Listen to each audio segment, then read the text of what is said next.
Good afternoon, everyone. Welcome back to San Diego City Firefighters Local 145 and our campaign to assist folks who are struggling during this COVID-19 crisis.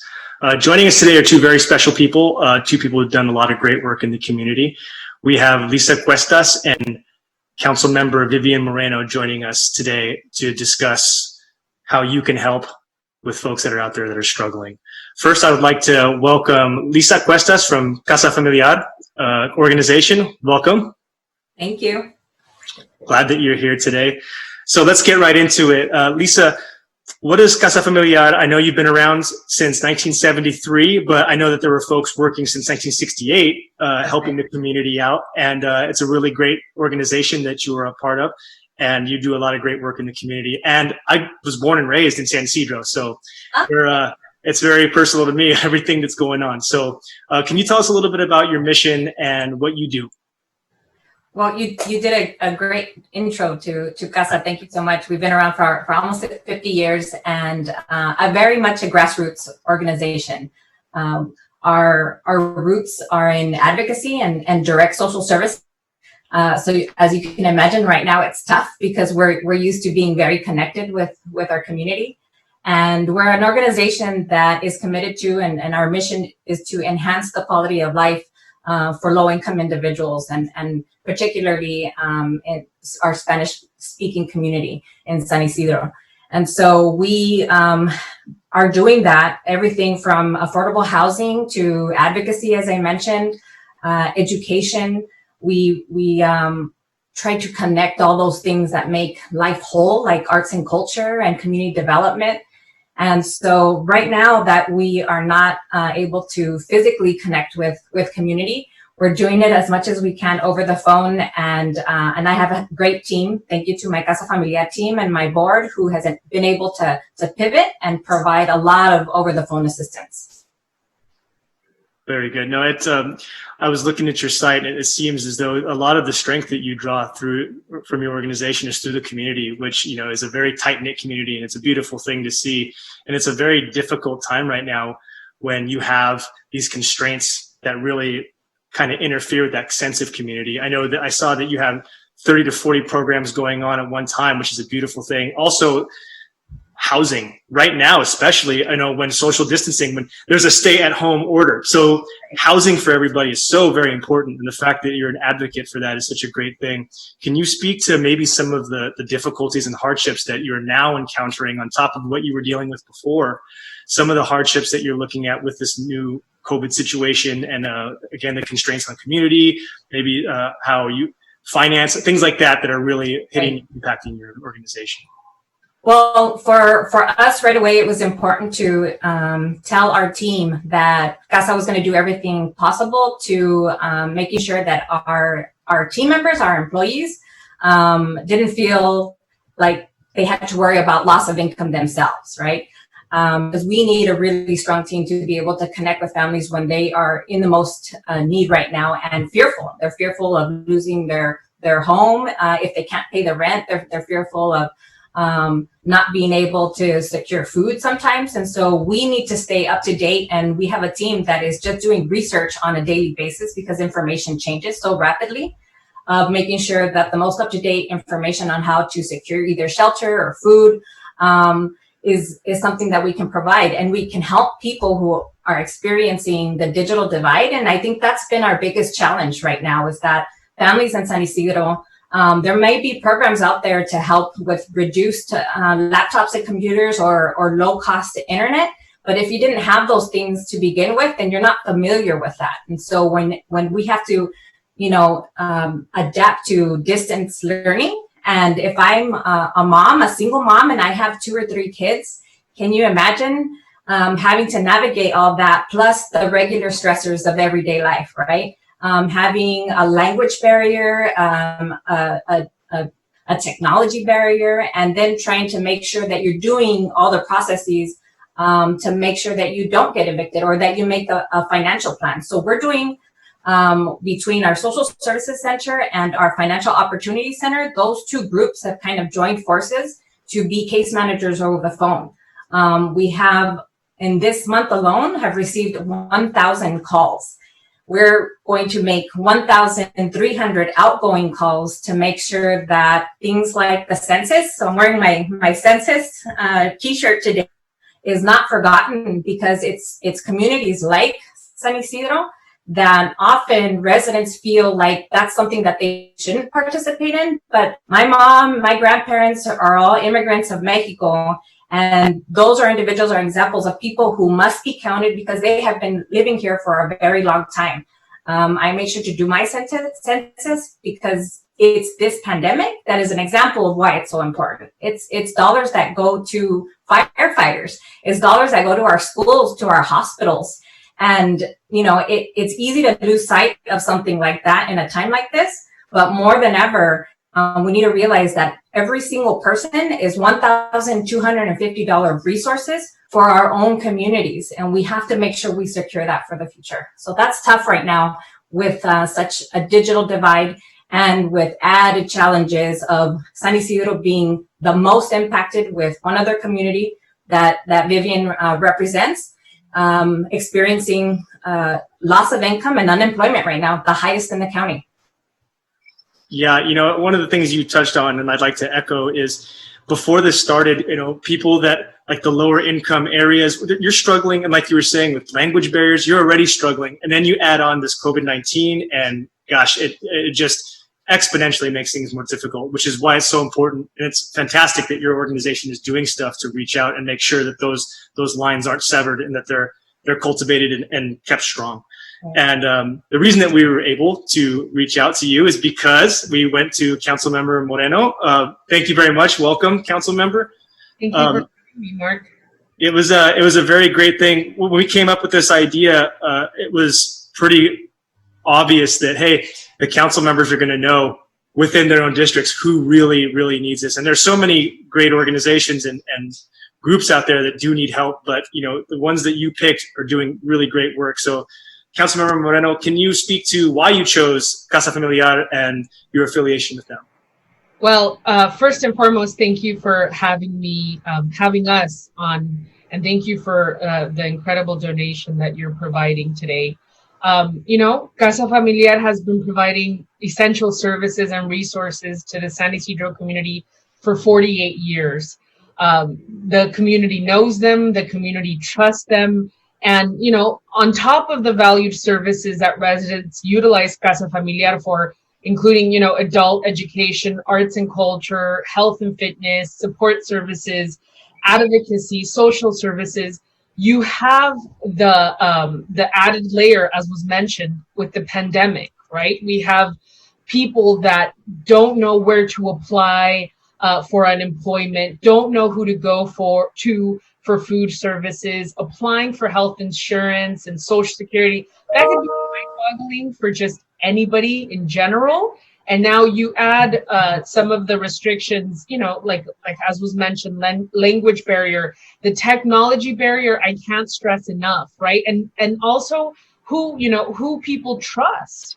To me, it was obvious that Casa has, I call it Casa Familiar has it's just, it is San Isidro, right? Casa Familiar is San Isidro. So I wanted to partner up with an organization that the community respects and that they know, and that that is providing these like innovative services, right? What nonprofit has shifted in such a way where they are providing these services on a phone call to residents? They have the relationship. It was absolutely a no-brainer for me to bring Casa Familiar as the recipient of these funds. These very and once again, I want to just thank Jesse Connor from the San Diego Firefighters, Local 145, for contacting us. This campaign, the COVID-19 support campaign, is amazing, especially during these times. So we thank you guys very much for giving us the opportunity to help out the community. Well, thank you both. I mean, the pleasure is all ours. I mean, I say this to every group and every council member that's on here, but it really is our pleasure. We firefighters donate a portion of their check to this fund, the Community Responsibility Fund. And when we on the executive board were talking about when is there a more necessary time for community responsibility? We have the funding that we've been building from our membership. Why don't we really take a step forward and get it to the people that need it? And again, these organizations such as yours and the one you selected, council member, are doing such great work that we really are just honored that we can participate in that, because we know that your district has a lot of great hardworking people, and we don't want anybody to slip through the cracks, and it's these organizations that are doing a great job. Mark, and the other really cool thing that Casa Familiar is doing, and just super cutting edge work that they've been doing, is and another reason I should have added the fact that I'm a San Ysidro resident, so obviously this is very near and dear to my heart. And San Ysidro is experiencing unemployment rates at 26% was the last SANDAG figure. We're also a border town, so we share the same air basin with Tijuana, and the border, that has 95,000 people crossing every single day.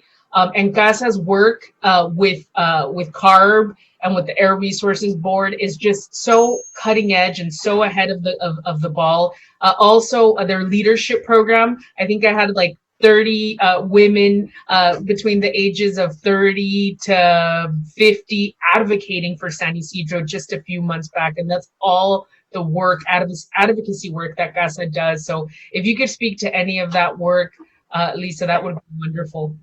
Yeah, it's not a big surprise that we have some of the worst air quality in the entire state of California, and we have some of the highest impacts of traffic because of the border crossings that happen. So right now, a lot of people are like, oh, the air quality right now is great, and it's true. I think it's showing us all that we can fix things, right? But at the same time, for residents who are my age and much older and even much younger, like my 8-year-old son who has asthma, for those individuals growing up in communities like San Ysidro, it's too late for them, and they're already more vulnerable than other communities because they have more rates of asthma, they have more rates of respiratory issues, and we have more cases of underlying conditions. So that means when something like coronavirus hits a San Ysidro, the possibility of death rates are already higher for us because of these factors, that all these other added barriers, and from pollution to unemployment to language to the digital divide. It's hard not to get frustrated and overwhelmed, but but we know that the reason is because they're just good people all over this county, right? And San Ysidro is no exception. San Ysidro is the place where people walk around and they tell you buenos dias, buenas tardes, good morning, good evening, and they're out and about walking all the time. And so they're coming to our centers. We have 5 different centers. So it's really tough. I just wanted to say to San Ysidro, we really miss you. We want to open. We will open as soon as it's appropriate to do so. But we are figuring out how to help parents, download that Google Classroom, how to sign up for unemployment, how to do all that stuff over the phone right now. And it's important to stay united. Coronavirus cannot kill unity. And that's one thing that we have to hold on to and make sure we're being kind, right? And so let's not get overwhelmed. Let's stick together on all of this. And I think ideas like this, bringing us together like this, contributions like this, helps us keep going. Well, that's a great message, and I think you hit the nail on the head that COVID can't kill unity. And that's a great. I love that. That's a great message. I love that. So again, being from San Ysidro, I'm very, very happy to know that leadership like yours, Lisa, and you, Councilmember Moreno, my hometown is taken care of, and I really do appreciate that. My family's all still there, so it's a big deal to me. So with that being said, I'd like to wrap up. Let's talk about, Lisa, how, if anybody that's watching wants to help or can help or needs help, how can they contact Casa Familiar and get the resources needed, or help you get the resources to people? So all of the above, they can all go to call us at 619-428-1115. Or if they have access to technology, you can go to our website at www.casafamiliar.org. And if you can help and you want to help, there's at the top of it is our newsletter with important updates and our donate button. Any little bit helps right now. But more than anything, that's where we're putting the most up-to-date information through a community newsletter that we update every 2 weeks. And so please go there. We're printing newsletters and we're putting them up in laundromats, at the banks, and in grocery stores. So you can keep a lookout for our printed newsletter. And we started mailing our newsletter to our seniors as well. And so in small batches. So hopefully we'll get around to most. But I just want to thank you again. Vivian Moreno, you're doing a great job. I think San Diego is doing a great job. I'm proud to be a Californian. I'm proud to be a San Diegan, because I think we're doing a lot better than other parts of the country. And so this is an example of it. Perfect. And Councilmember Moreno, I know being a city leader, you've got a very tight schedule. Is there any final thoughts that you would like to share about just the situation, and especially about Casa Familiar as on your way out? Well, as I mentioned earlier, I want to thank the local 145 for making this opportunity feasible. Also for highlighting the great work that Casa Familiar and other nonprofits are doing in our community. I think for everybody who's hearing us, that needs help. My office is here. We're here to help. I think for a lot of people, we're still in kind of a shock phase. But as time progresses, I would welcome everybody. Write down my phone number. It's 619-236-6688. And if there are any needs that you might have, if you need food, if you need to talk to SDG&E, right, to provide to get into their CARES program, if you need to get connected with organizations such as Casa, we're here. We're your resource. I work for my district, right? They are my bosses, and so I have that very clear. And so I want to make sure that we're here to provide services for our residents. So, and thank you for the opportunity, and thank you for the great work that you do, Lisa. We really appreciate it. Thank you. Beautiful. Well, thank you, Councilmember Moreno. That's again, we really do appreciate you working with us to get the resources necessary to folks who are really making a difference out there, and we appreciate the work that you're doing as a city leader as well. And you, Lisa Cuestas, thank you for what you're doing. Thank you for taking care of the people of the community I grew up in, and we really appreciate it. And it's our honor at San Diego City Firefighters to be able to help people who have said this before in other live streams, and I'll say it again. We're on the front lines of this thing, but there are other people who are on different portions of the front line that don't get the recognition. We want to make sure that you do get it because you deserve it, and it's a great thing. So that being said, thank you both for joining us today. Everybody that's out there and watching, just remember San Diego City Firefighters are going to be here for you.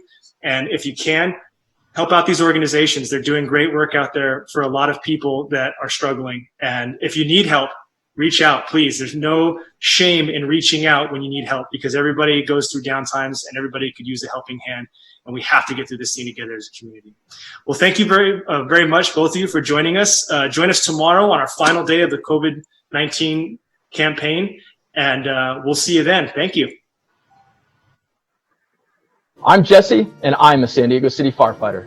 I'm Mark, and I'm a San Diego City Firefighter. I'm Tony. I'm a San Diego City Firefighter. I am Jerry, and I am a San Diego City Firefighter. I'm Jason, and I'm a San Diego City Firefighter. Firefighters live and work in the communities.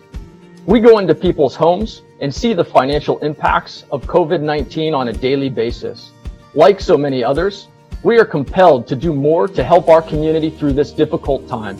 Firefighters know how tough it can be to serve on the front lines during an emergency. So we're committed to donate $57,000 to local community organizations that are also on the front lines helping San Diegans through this COVID-19 pandemic. We worked in collaboration with San Diego Mayor Kevin Faulkner, Council President Georgette Gomez, and council members Barbara Bree, Jen Campbell, Chris Ward, Monica Montgomery, Mark Kersey, Chris Kate, Scott Sherman, and Vivian Moreno to identify 19 amazing nonprofits who are doing tremendous work throughout our city. Starting tomorrow, Friday, April 10th, and continuing for the next 19 days, we'll be donating $3,000 per day to a different organization. Additionally, we'll highlight the mission and work of each organization through short presentations, which will be live streamed through our website at www.sandiegocityfirefighters.org and on Facebook at San Diego City Firefighters. Since 1973, San Diego City Firefighters have donated money out of their biweekly paychecks to support local nonprofits. These donations have grown to exceed $100,000 annually.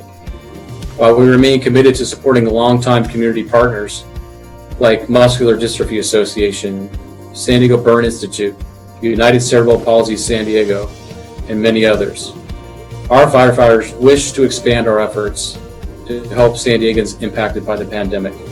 No matter what time of the day, No matter what day of the week, We're here to serve our communities. So stay united, San Diego. And we'll get through this crisis together.